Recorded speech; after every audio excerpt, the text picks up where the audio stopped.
Assalamualaikum warahmatullahi wabarakatuh.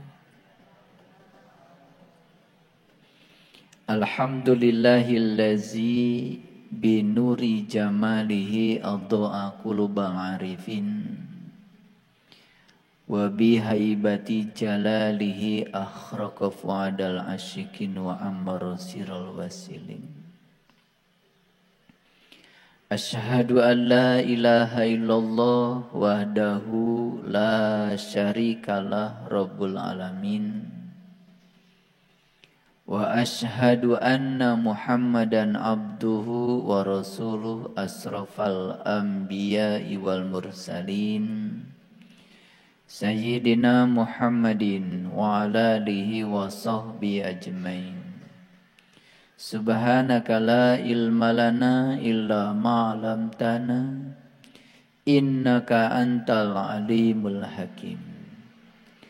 Subhanakallahumma rabbana wa bihamdika asyhadu an la ilaha illa anta astaghfiruka wa atubu ilaik. Astaghfirullahaladzim. Astaghfirullahaladzim. Astaghfirullahaladzim. Allazi la ilaha illa huwal hayyul qayyum wa atubu ilaih min jami'il ma'asi wa dhunub la haula wa la quwata illa billahil aliyil azim.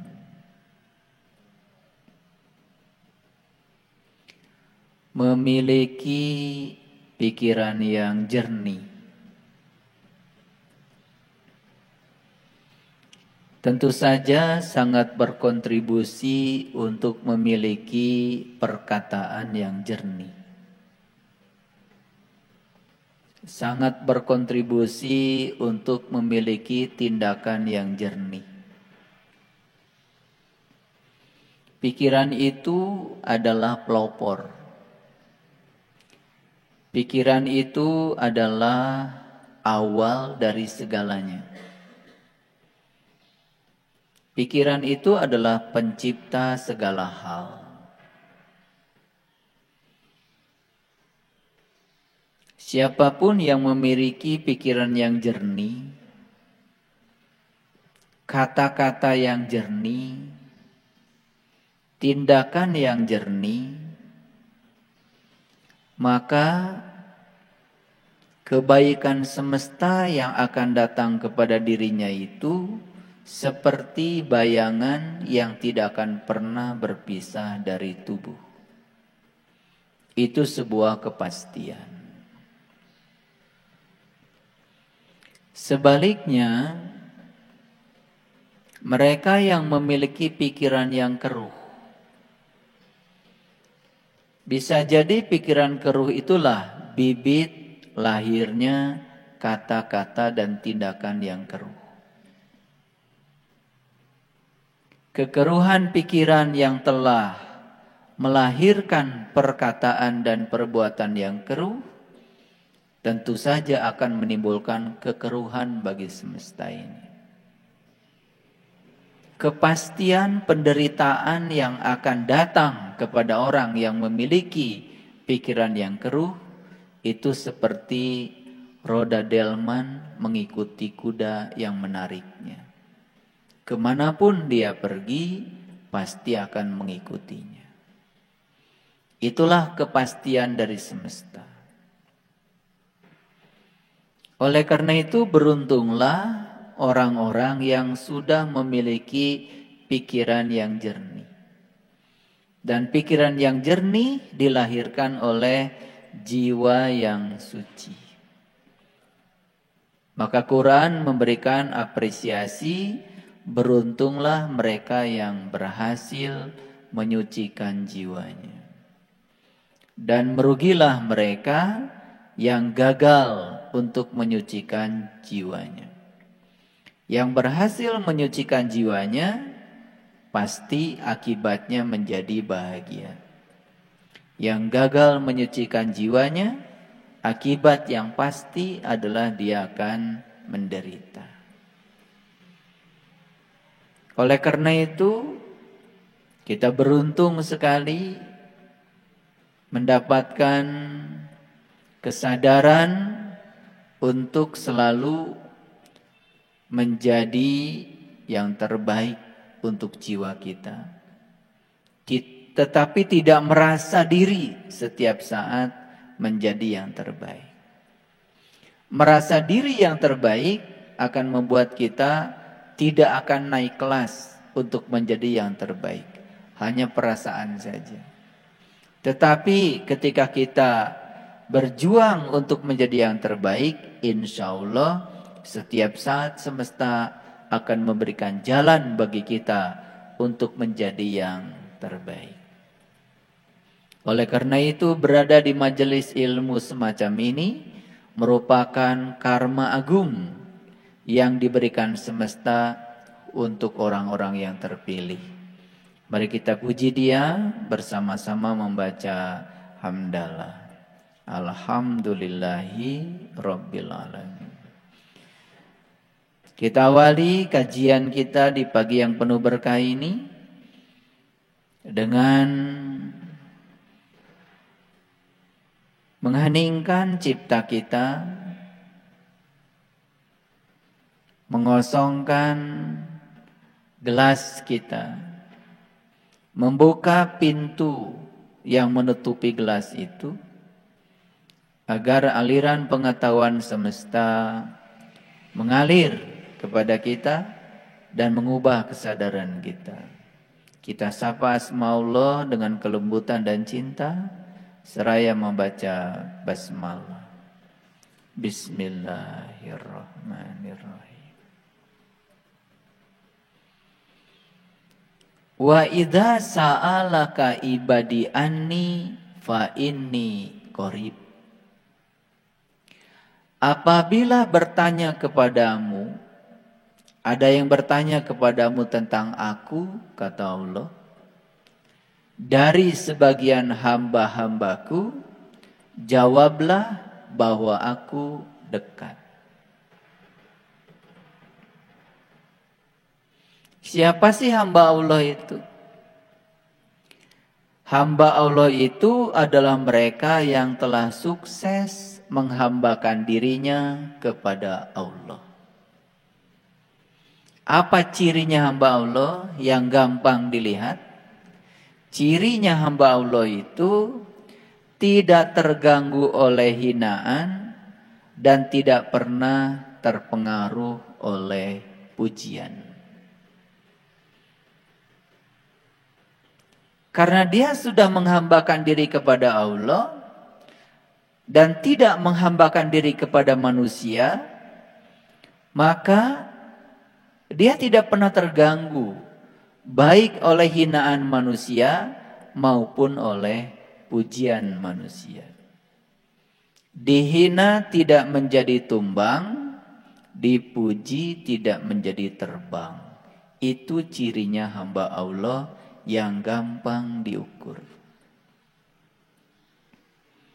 Jadi kalau ada yang bertanya, apakah saya ini hamba-hamba Allah? Ya tanya saja. Apa yang kau hambakan dalam hidup ini?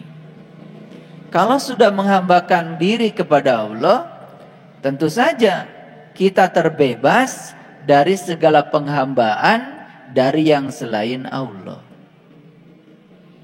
Jadi kalau kita masih sakit hatian, masih baperan, masih gampang tersinggungan, gampang marah oleh tindakan-tindakan manusia, jelas kita masih hambanya manusia, belum menjadi hambanya Allah. Gampang kan ngukurnya? Jadi saya kasih ukuran-ukuran yang jelas, instrumen yang bisa mengukur diri kita dengan jelas. Jadi hamba Allah itu adalah mereka yang sudah sukses berdamai dengan dirinya sendiri. Oleh karena itu maka cinta kasih semesta yang diberikan kepada leluhur kita, maka leluhur kita membuka menteratas jalan untuk menjadi hamba Allah. Lalu lahirlah berbagai macam agama. Dan agama itu adalah jalan. Apa sih agama yang terbaik? Agama yang terbaik adalah agama yang mengantarkan penganutnya menjadi lebih baik. Apa cirinya penganut agama itu menjadi lebih baik? Cirinya saya kasih, sederhana. Dia mampu memperlakukan semua makhluk dengan baik. Ulangi ya. Agama yang terbaik adalah agama yang mengantarkan pemeluknya menjadi lebih baik. Ciri pemeluk agama yang terbaik tentu saja sederhana. Mampu memperlakukan semua makhluk dengan baik. Bahkan tanpa memandang agamanya.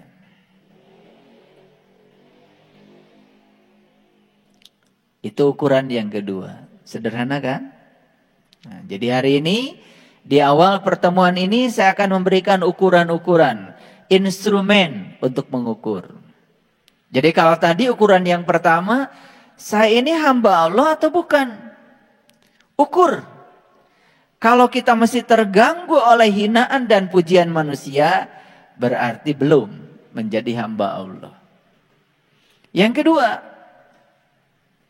apakah saya ini sudah menjadi umat yang terbaik dan memeluk agama yang terbaik? Kuntum khaira ummatin. Sederhana. Apakah saya sudah memperlakukan semua makhluk dengan baik?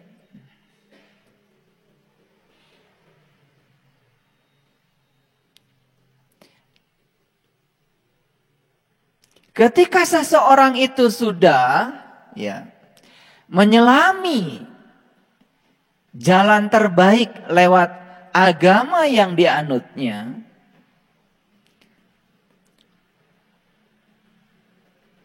maka dia akan mendapatkan berkah ilmu. Berkah ilmu yang akan mengantarkan seseorang mencapai kesadaran. Ketika dia sudah mendapatkan berkah ilmu yang mengantarkan dia mencapai kesadaran, maka puncak tertingginya adalah dia menjadi sangat toleran. Jadi jangan heran ya, kalau orang-orang yang tidak toleran itu sebetulnya karena ilmunya sedikit. Yang kedua, kesadarannya rendah. Jadi intoleransi selalu lahir dari mereka-mereka yang semacam itu. Semakin tinggi ilmu seseorang, semakin bijak seseorang, semakin toleran. Terutama semakin tinggi dia bisa menerima dan menghargai perbedaan. Oleh karena itu, agama yang sebenarnya itu adalah membawa pesan-pesan kedamaian. Jadi kalau agama di dalamnya syarat dengan pesan-pesan kebencian, pertikaian, itu bukan salah agama. Itu salah si pembawanya memahami kedalaman dan intisari dari agama. Hari ini, di sini, sekarang, dunia ini sedang butuh agama yang ramah. Bukan agama yang marah. Sekali lagi, Semesta ini sekarang sedang butuh agama yang ramah, bukan agama yang marah. Jadi kalau orang beragama tapi marah-marah, ada yang salah itu.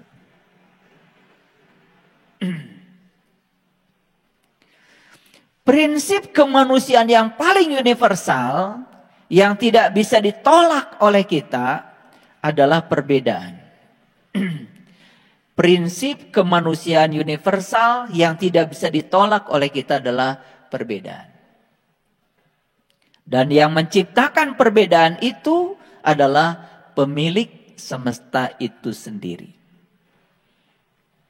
Makanya diciptakanlah perbedaan itu lita'arofu, untuk saling mengarifi, untuk saling menghormati, untuk saling mengenal.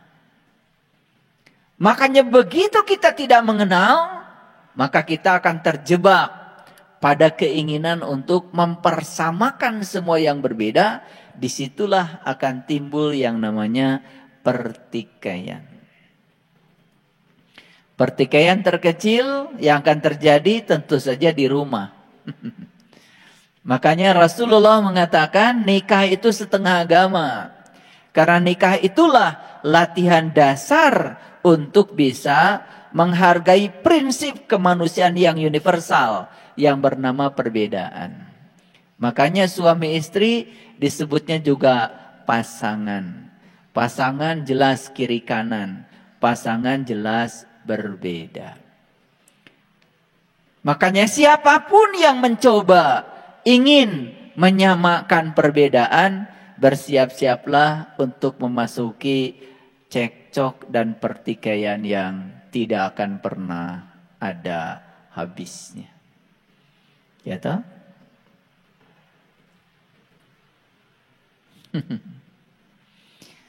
Jadi oleh karena itu, ya, cara memuliakan Allah yang paling tinggi nilainya adalah memuliakan ciptaannya.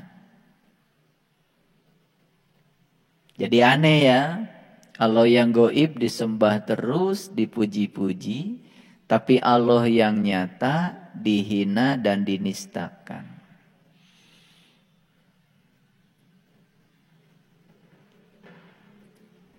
Cara menolong Allah yang luar biasa adalah menolong ciptaannya yang butuh pertolongan. Jadi Allah yang maha segalanya tidak membutuhkan pertolongan kita. Allah hanya menginginkan kita menolong orang-orang yang butuh pertolongan. Yang lemah ekonominya, tolong sama yang kuat. Yang kegelapan, tolong sampai yang sudah terang. Yang belum sadar, tolong oleh mereka yang sudah sadar. Yang penuh dengan kebencian, tolong oleh mereka yang sudah berlimpah cinta kasih dan welas asihnya. Itu saja sebetulnya. Dan siapa yang berhasil menolong orang yang butuh pertolongan, dia sebetulnya sudah menolong Allah. Ini kunci-kunci ya yang saya sampaikan, kunci-kunci yang akan penting untuk memasuki kajian kita hari ini. Oleh karena itu kalau kita lihat di sini saya sudah menulis judul kajian kita hari ini, judulnya Hari Pembalasan. Ini dasar-dasarnya, instrumennya yang harus dimiliki oleh kita semua. Jadi oleh karena itu, esensi agama tidak terletak pada pakaian yang dikenakan. Tapi esensi agama terletak pada akhlak yang dilakukan. Ya. Awas jangan terjebak ya. Karena terkadang kita terlalu sibuk ngurusi pakaian. Apalagi mau lebaran, pakaian apa yang cocok buat silaturahim?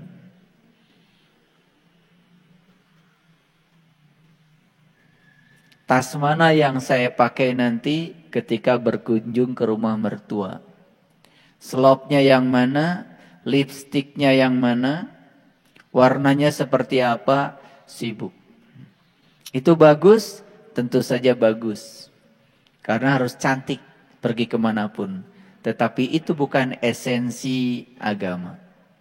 Esensi agama bukan terletak pada pakaian yang dikenakan, tetapi esensi agama terletak pada akhlak yang dilakukan.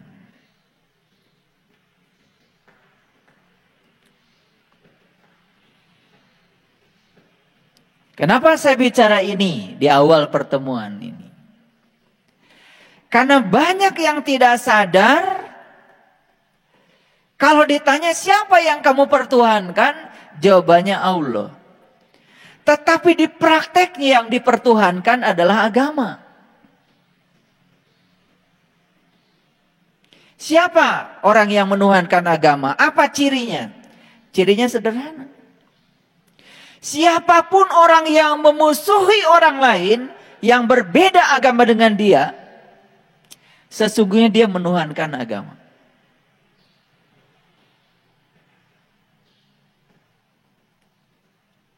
Siapapun yang memusuhi orang lain yang dianggap melanggar moral, dia benci pada orang lain yang dianggap tidak bermoral oleh dirinya, sebetulnya dia sudah menuhankan moral. Kalau dia menuhankan Allah, apa sifat Allah yang paling utama? Allah itu bisa menerima semua makhluk apa adanya. Karena begitulah Allah. Coba. Yang jahat melakukan kejahatannya kan bernafas. Yang baik melakukan kebaikannya bernafas. Betul nggak?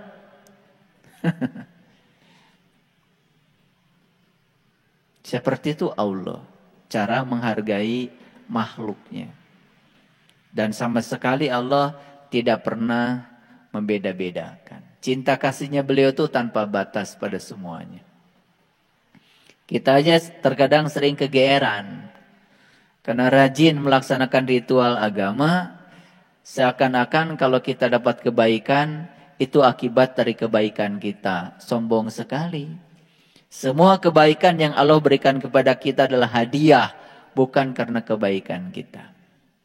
Dan semua kebaikan kita bukan untuk Allah, untuk kita sendiri. Sekali lagi, semua kebaikan kita tidak ada yang untuk Allah. Semua kebaikan kita untuk diri kita sendiri. Kalau kita melakukan kebaikan dan kemudian kita dapat hadiah kebaikan dari semesta, itu hadiah. Dan Allah memberikan apapun pada kita tidak atas nama kebaikan atau keburukan kita, tapi hadiah. Jangan baru seminggu rajin sholat tahajud, kemudian bisnisnya berhasil, tiba-tiba diklaim kalau bisnis saya karena saya rajin tahajud. Itu sudah menghina tuh kepada Allah. Seakan-akan Allah tuh harus dirayu untuk memberikan kesuksesan kepada kita dengan tahajud kita. Itu sudah menempatkan Allah tuh seperti penjaga gudang yang menjaga semua keinginan-keinginan kita, dan kita rayu-rayu Allah supaya Allah mengeluarkan semua yang dijaga di gudangnya untuk memenuhi harapan-harapan kita.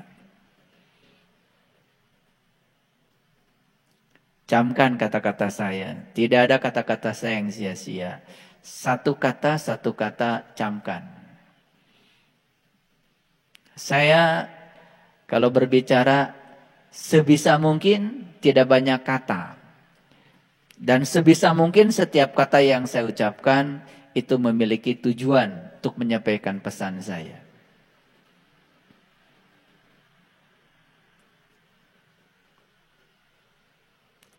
Tetapi jangan lupa, ini hukum alam. Sebaik dan sebenar apapun tingkah laku kita, tetap saja si pembenci akan ada. Setuju? Sebaik dan sebenar apapun tingkah laku kita, si pembenci tetap saja ada. Kenapa mereka ada? Supaya kita waspada. Kalau semua orang pro pada kita, bisa lupa kita. Itulah cinta kasih semesta yang luar biasa untuk mengarahkan kita supaya eling dan waspada. Oleh karena itu, jangan kecil hati ya.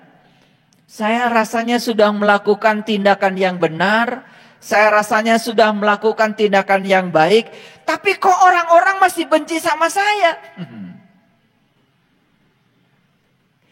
Itu sesungguhnya hadiah dari semesta. Kalau semua orang mendukung kita, bisa jadi kita lupa. Kalau masih ada tersisa orang yang benci kepada kita, kita jadi waspada. Gak ada yang buruk bagi orang yang sadar. Oleh karena itu, para sahabat, kalau sudah melakukan tindakan baik, tindakan benar, tapi ada pembenci, jalan aja terus. Jalan terus. Hidup itu seperti mengayuh sepeda. Kalau kita berhenti mengayuh, jatuhlah sepeda kita. Hidup itu harus terus berjalan. Harus move on.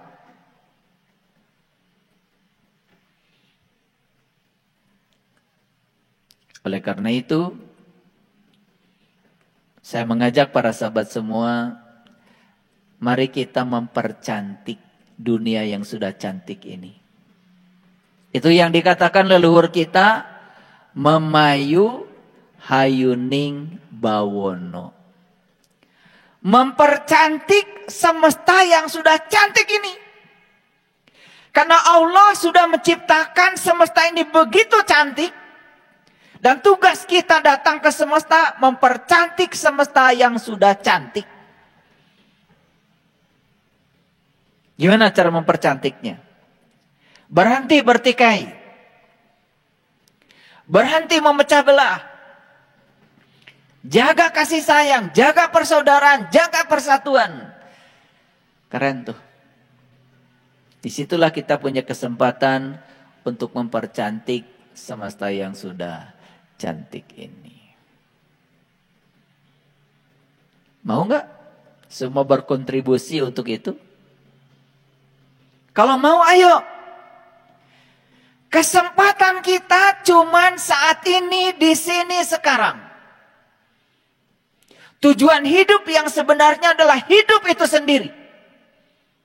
Mumpung kita masih hidup, maka disinilah kita punya kesempatan untuk berbuat. Karena begitu kita sudah tidak hidup, tidak ada ranah kejadian di luar kehidupan.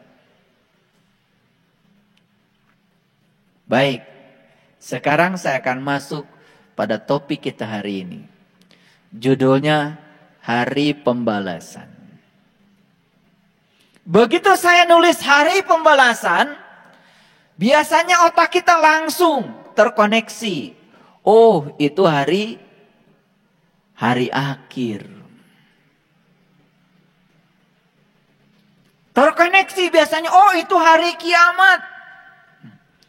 Makanya banyak sekali yang cerita kiamat dengan konsep yang salah, yang tidak diajarkan oleh Al-Quran atau kitab-kitab suci yang lain. Saya heran sampai hari ini. Qiyam itu sendiri artinya bangkit. Qiyam itu sendiri artinya adalah berdiri. Qiyamul lail artinya bangkit tengah malam. Tapi kenapa ketika kita cerita kiamat, kebanyakan otak kita berpikir tentang kehancuran alam semesta ini. Itu yang saya sampai sekarang gak ngerti. Memang cerita kiamat itu ditandai dengan gunung-gunung diperjalankan. Manusia diterbangkan seperti anai-anai. Itu bahasa simbolik. Anai-anai itu siraru. Anai-anai itu tinggalnya dalam kegelapan, di lombang. Dan begitu musim hujan, anai-anai keluar dari lubang. Apa yang dicari anai-anai? Lampu. Dengan sayapnya yang tipis dia terus mengejar sampai pada cahaya. Begitu tiba pada cahaya, patah sayapnya, jatuhlah anai-anai dan mati. Apa pesan semestanya? Pesan semestanya, sebelum kamu mati, rengkuhlah cahaya ilahi yang sudah disediakan dalam dirimu. Jadilah seperti anai-anai. Gunung melambangkan kesadaran. Perjalankan kesadaranmu. Kan sebetulnya itu baru terjadilah hari kebangkitan. Setelah terjadi hari kebangkitan, sadar kita dengan kehidupan. Jadi kapan hari pembalasan itu? Hari pembalasan itu di sini, saat ini, sekarang. Saya akan buktikan secara saintifik. Ayo, perhatikan saya. Kalau hari ini kita panen jagung, sebetulnya itu sedang mengingatkan saja bahwa 2-3 bulan yang lalu kita nanam jagung.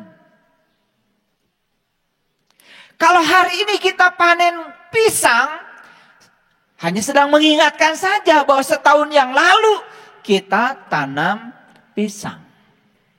Kalau hari ini kita panen beras, 4 bulan yang lalu kita tanam beras. Jadi semua yang terjadi hari ini dalam kehidupan kita sebetulnya sedang mengingatkan apa yang pernah kita tanam di masa lalu. Ini hukum. Camkan dulu. Jadi siapa yang mengundang seluruh kejadian hari ini? Siapa yang mengundang seluruh peristiwa yang terjadi pada kita hari ini? Siapa? Kita sendiri. Jadi kalau begitu, semua peristiwa yang sedang terjadi dalam kehidupan kita hari ini, itu adalah tamu undangan. Kita sendiri yang mengundangnya. Aneh sekali. Kita sudah sebar surat undangan. Dan surat undangan sudah sampai di tamu undangan. Dan tamu undangan sudah datang memenuhi undangan. Tetapi sang pengundang menolak semua yang diundangnya. Aneh? Aneh? Aneh. Ulangi sekali lagi. Semua hal yang terjadi dalam kehidupan kita hari ini, di sini, saat ini, sekarang, itu semua adalah undangan kita. Jadi kalau begitu, kapan hari pembalasan itu terjadi? Sekarang. Semua yang sedang terjadi sekarang adalah hari pembalasan. Balasan dari apa sih? Balasan dari sebab yang kita ciptakan. Ulangi. Balasan dari apa? Balasan dari sebab yang kita ciptakan. Jadi balasan itu apa sesungguhnya? Balasan itu adalah akibat. Ulangi. Ada sebab, ada akibat. Ada aksi, ada reaksi. Jadi balasan itu adalah akibat dari sebab yang kita ciptakan. Kapan terjadinya hari pembalasan? Berlangsung setiap saat, berlangsung setiap waktu. Bahkan sekarang hari pembalasan itu sudah terjadi. Baik, kita buka slide pertama. Bisa lihat semua ke sini? Silakan lihat. Cukup besar ya.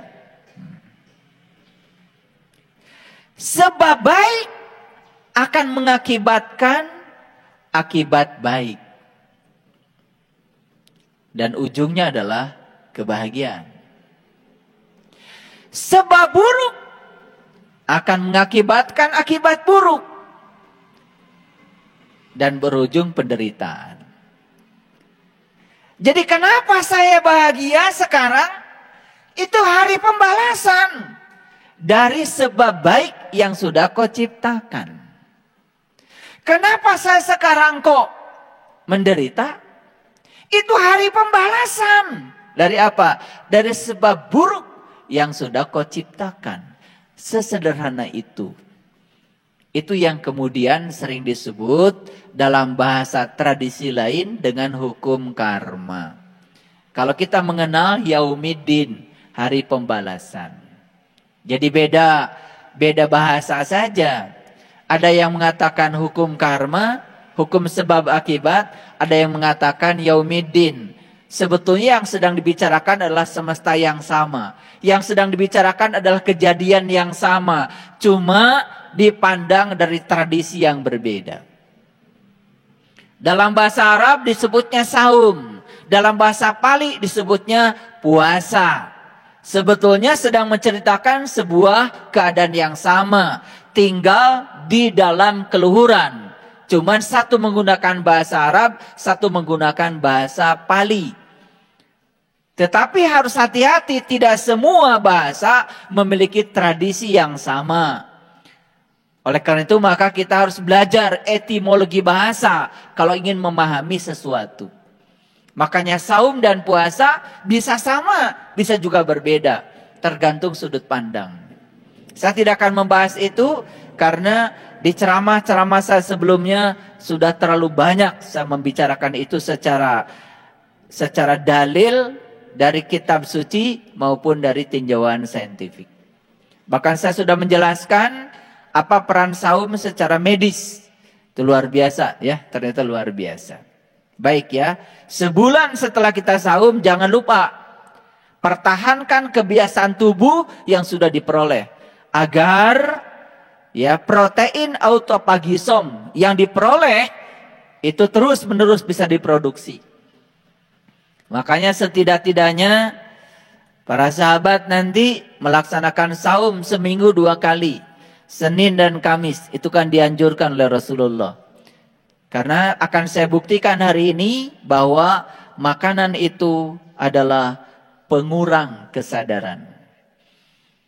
Makanya ada kata-kata bijak dalam sebuah kitab suci yang mengatakan seperti ini. Manusia yang terus mengangan-angani, memikirkan tentang kesenangan hidup, maka berikutnya dia akan memiliki panca indera yang tak terkendali. Ketika dia sudah tidak bisa mengendalikan panca inderanya, yang paling berbahaya bagi dirinya adalah dia akan melampaui batas dalam makanan. Dan orang-orang yang melampaui batas dalam makan, selalu makan yang enak, tubuhnya menjadi kuburan. Penyakit mulai banyak datang. Kolesterol, diabetes, darah tinggi, macam-macam penyakit mulai datang. Kinerja tubuh sudah tidak fungsional lagi.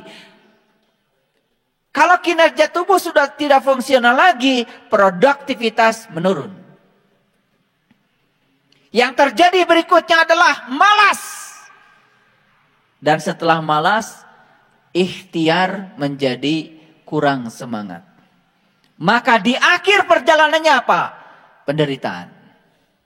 Itu persis seperti angin yang akan merubuhkan pohon yang kuat. Sekuat apapun pohon, kalau anginnya kencang, rubuh juga. Jadi perhatikan orang-orang yang semacam itu. Sebaliknya orang-orang yang sudah berhenti mengangan-angani kesenangan hidup, dan sudah bisa mengendalikan seluruh panca inderanya, dan dia bisa mengendalikan kebiasaan makan yang berlebihan, berkeyakinan teguh dalam hidupnya, maka yang terjadi apa? Dia akan penuh dengan ikhtiar, dia akan penuh dengan upaya.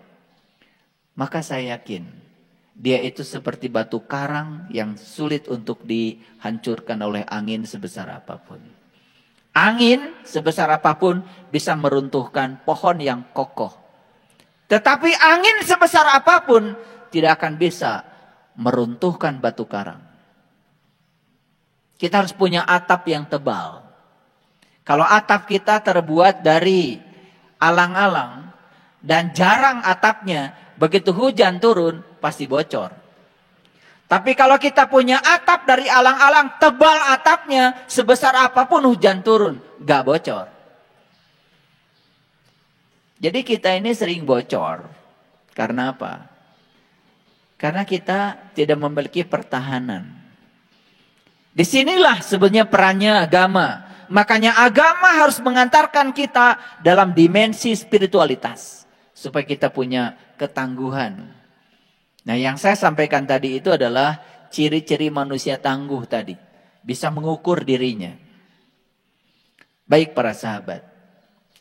Sebab baik diakibatkan oleh niat baik. Sebab buruk diakibatkan oleh niat buruk. Jadi kalau kita berbicara hari pembalasan, berbicara tentang karma, kunci utama adalah niat. Kenapa? Saya katakan tadi. Niat menghasilkan pikiran. Pikiran menghasilkan kata-kata. Kata-kata menghasilkan perbuatan. Itu mekanismenya. Jadi semua berawal dari niat. Jadi oleh karena itu saya berani mengatakan bahwa sebetulnya penentu hari pembalasan itu adalah niat. Jadi kalau karma adalah niat, yang sudah menjadi perkataan, tindakan yang memenuhi hukum sebab akibat, maka setiap aksi pasti ada reaksi. Ayo lihat saya semuanya. Jadi semua yang sedang terjadi dalam kehidupan kita hari ini adalah buah yang harus kita panen dari tanaman kita sendiri. Pertanyaan saya satu, siap menerima hasil panen? Siap menerima hasil panen? Siapa yang menanam? Anda. Siapa yang memanen? Anda. Kenapa siapnya? Siap.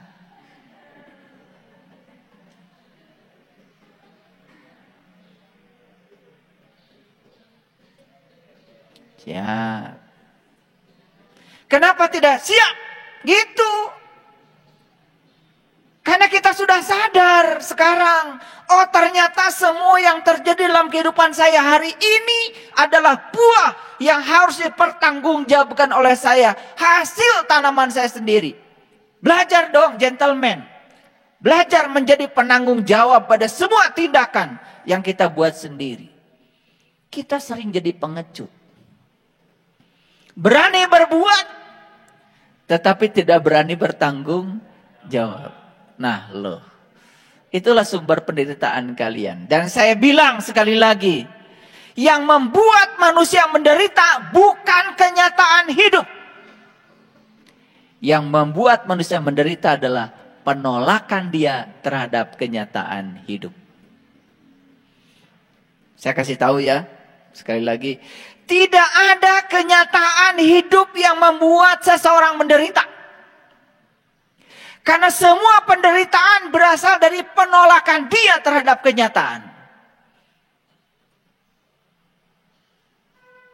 Mungkin kita sakit. Rasa sakit yang ada pada tubuh kita itu hukum alam. Itu alamiah dan tidak bisa ditolak. Tapi menderita karena rasa sakit itu pilihan. Emang saya belum pernah sakit. Saya hidup sekarang dengan satu ginjal.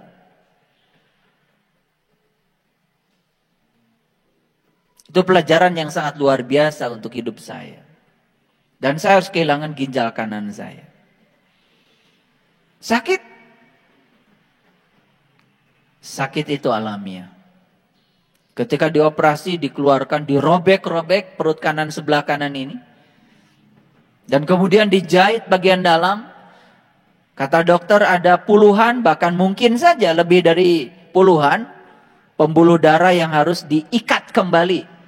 Karena itu ginjal, bagian yang sangat penting untuk saluran darah. Kata dokter, saya harus istirahat 3 bulan. Saya istirahat 3 hari, alhamdulillah. Sampai di rumah kering. Saya yang cabut selang-selangnya semua, dan saya yang ngurusi semuanya. Sendiri.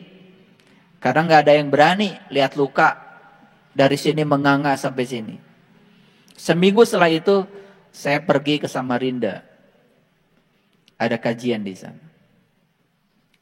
Waktu itu Samarinda dari Balikpapan belum ada jalan tol seperti sekarang. Dan saya pergi dari sini ke Balikpapan, dari situ kemudian jalan 5 jam ke Samarinda. Sampai di sana saya tidak berkurang aktivitas saya. Karena saya sudah tahu ilmunya. Sakit itu alamiah. Rasa sakit yang kita terima bisa kita jadikan sebagai penderitaan, bisa juga tidak. Saya cuma mendengar aja suara tubuh saya. Dan saya berterima kasih, tubuh saya masih bisa bicara lewat sakit. Karena dengan itu saya mengerti bahasanya. Setelah itu rubah total cara hidup saya. Mohon maaf, saya sudah tidak tertarik lagi dengan makanan seenak apapun. Sepanjang itu tidak saya butuhkan. Makanya saya sering berulang kali mengatakan, saya makan buah pagi-pagi dan itu gosok gigi dan saya saum. Saya baru makan siang itu juga terbatas. Hanya yang sesuai dengan golongan darah saya dan saya butuhkan. Yang tidak saya butuhkan gak saya makan. Enak itu cuma 10 menit di sini. Bebannya terlalu berat. Apalagi beban bagi lambung, beban bagi darah. Coba, terlalu banyak makan karbohidrat, begitu tidak diproses, apa yang terjadi? Kadar gula darah naik. Pankreas kita rusak. Karena pankreas harus mengubah karbohidrat, gula menjadi energi. Ketika tidak mampu diubahnya, tumpukan gula darah di dalam darah tidak bisa ditolak lagi. Akibatnya apa? Harus disuntikan insulin. Mahal bukan?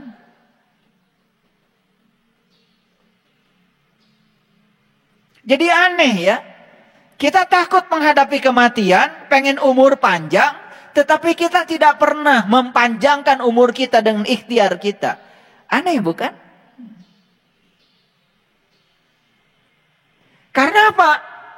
Karena di sini yang terpikir oleh pikiran adalah kesenangan, kesenangan, kesenangan. Makan enak, makan enak, makan enak, itu yang terpikir.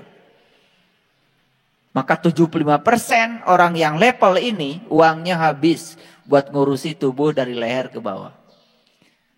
Mungkin 25% pun tidak ada buat dari sini ke atas. Beli buku yang bisa mengembangkan pengembangan diri. Beli buku yang bisa menginspirasi agar hidup menjadi lebih berkualitas. Mungkin jarang. Coba tanya, saya tanya. Sebulan sekali aja mungkin kita nggak pernah beli buku itu. Jatuh? Nggak apa-apa. Ya, sekarang banyak yang gratis di YouTube. Ceramah saya udah saya blast. Gratis. Dan kalau para sahabat mendengarkan kajian-kajian saya, kemudian membaca buku yang terbaru sekalipun tentang pengembangan diri, itu sudah masuk di situ. Itu artinya apa? Artinya saya sudah merespon semua buku itu. Ada buku apa yang terbaru? Pasti saya tahu. Dan saya belanja buku itu. Tetapi buku itu tidak saya baca. Sekedar dibaca. Saya praktekkan dulu. Kalau sudah jadi pengalaman, saya ceramahkan. Kalau belum jadi pengalaman, itu namanya katanya. Sebagus apapun kata buku, kalau itu belum jadi pengalaman, itu masih kata orang. Dan saya tidak pernah menceramahkan apa kata orang. Yang sudah saya sampaikan adalah yang sudah saya riset menjadi pengalaman pribadi saya. Itulah untungnya para sahabat. Modalnya kan dikit kan? Cuma telinga toh? Iya. Ya kuota lah. Pakai modal kuota sedikit. Tetapi effortnya kan tidak lebih besar daripada saya. Jadi hukum aksi reaksi itulah yang disebut dengan hukum pembalasan. Ini saya sedang meluruskan pemahaman. Karena begitu cerita hari pembalasan, seakan-akan pembalasan itu diakumulasi. Nanti katanya kemudian kita dibakar oleh api yang menyala-nyala dalam neraka, begitu? Tidak. Karena pembalasan itu harus setimpal. Kalau Anda mencubit di dunia kepada orang, Anda harus dicubit orang di dunia. Biar sakitnya sama. Ngerti? Anda menipu orang di dunia pada saat masih hidup. Rasa sakit yang Anda timbulkan pada orang yang Anda tipu harus dirasakan Anda di dunia juga. Oleh karena itu maka jangan heran kalau kita datang ke sini sekarang di kehidupan kita untuk menyelesaikan utang-utang kita. Dan utang kita akan diselesaikan di kehidupan. Karena kita menciptakan utang di kehidupan, bukan?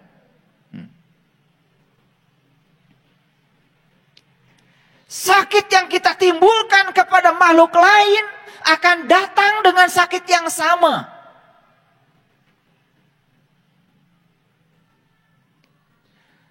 Anda memotong ayam, kira-kira ayam sakit nggak? Pernah tanya nggak sama ayam? Pernah tanya nggak? Nggak perlu tanya, belajar merasa sebelum terasa. Belajar merasa sebelum terasa. Coba bikin saja luka di tanganmu selebar luka yang kau timbulkan pada leher ayam. Harus begitu eksperimennya. Kalau tidak bisa merasa sebelum terasa, bikin aja luka selebar itu yang kau timbulkan.